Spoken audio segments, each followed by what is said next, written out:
So here we are on the moorlands, stunning views ahead us out, and a bit of nice weather, which is very unusual, very windy. This is such a beautiful place.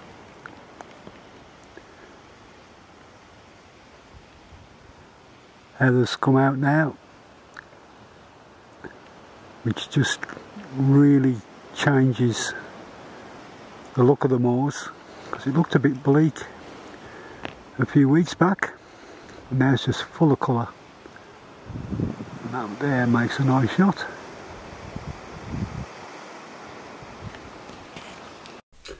Okay, so what do you need to go out and get, say, a shot like this where you're shooting landscapes out on the moors? Obviously, any camera, any lens really can be used for this type of photography. It depends on what you want. For the standard type of shots, I'm using, in this case, 24 to 70mm lens. That's an f2.8. You don't need anything like that though, anything that will give you a nice wide angle shot.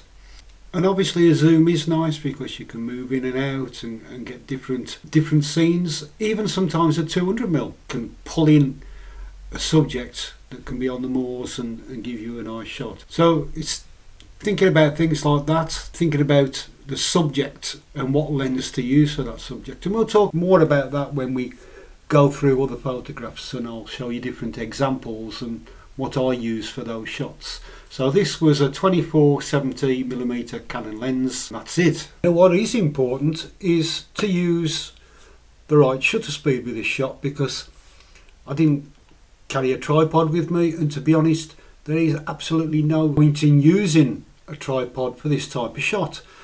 You heard earlier the wind that was on the video. Everything's moving about really fast.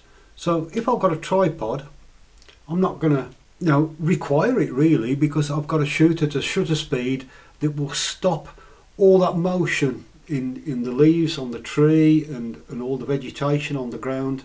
Otherwise everything's just going to be blurred. Sometimes that could be used as an effect.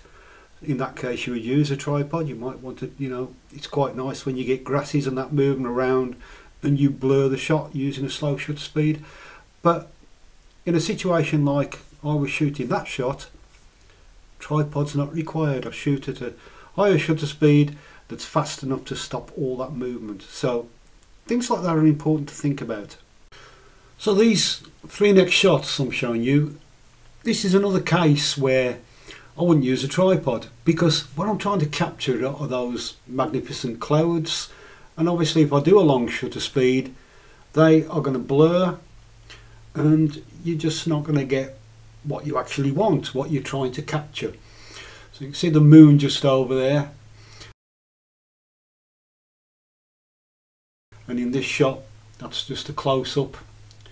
I apologise for the quality of these shots. Some of them are just grabbed off Facebook that I've got, so the res isn't that high, but it gives you an idea of why you would actually use a shutter speed to capture those shots even in low light.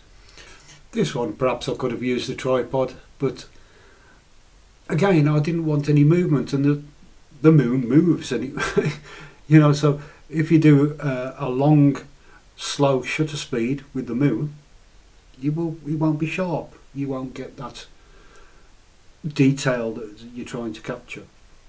Okay, so what we'll do now is we'll sit back and take a look at some of the landscapes that I've taken on the moorlands. Some of them, such as this, from the Roaches, which is a lovely area that I love to see, but lots of different locations.